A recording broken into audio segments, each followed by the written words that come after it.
آج ہر انسان ایک عجیب سی دوڑ کے پیچھے جو ہے وہ ایک عجیب سی دوڑ رہا ہے۔ کسی کو کسی کا کوئی ہوش نہیں ہے، بلکہ انسان خود جو ہے وہ ذہنی طور پہ، جسمانی طور پہ، جذباتی طور پہ، مالی طور پہ جو ہے وہ ایک تناؤ کا، ایک دباؤ کا شکار ہے، اور اس کو خود سمجھ میں نہیں آ رہا کہ مجھے اس سے کس طرح چھٹکارا ملے گا۔ اور انسان نے جو ہے وہ شاید ایک دوسرے کی قدر کرنا چھوڑ دی ہے، ایک دوسرے کی عزت کرنا چھوڑ دی ہے۔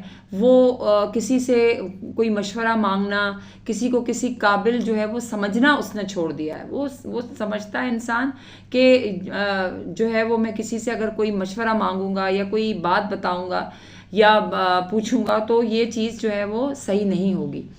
یہ چیزیں کیوں ہم اپنے دماغ سے نہیں نکال دیتے کہ ایسا کچھ نہیں ہے؟ یہ تو اللہ تعالیٰ کا ایک قانون ہے۔ اللہ نے ہی یہ بیان کر دیا ہے، فرما دیا ہے کہ ایک دوسرے کے ساتھ مضبوطی سے جڑے رہو، ایک دوسرے کو اپنے دکھ سکھ میں شریک کرو۔ ہم جو یہ کہتے ہیں کہ اس کو یہ نہ بتانا، اس کو یہ نہ بتانا، جی ایسا ہو جائے گا، ہائے لگ جائے گی۔ دیکھیں، اگر آپ کی نیت صحیح ہے نا تو یہ چیزوں پہ مت جائیں، ان چیزوں پہ مت پڑیں۔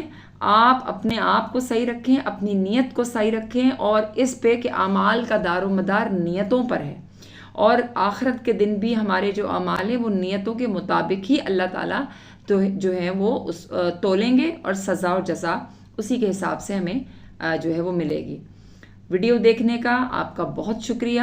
میرے چینل کو سبسکرائب کیجیے گا، لائک اور شیئر ضرور کیجیے گا۔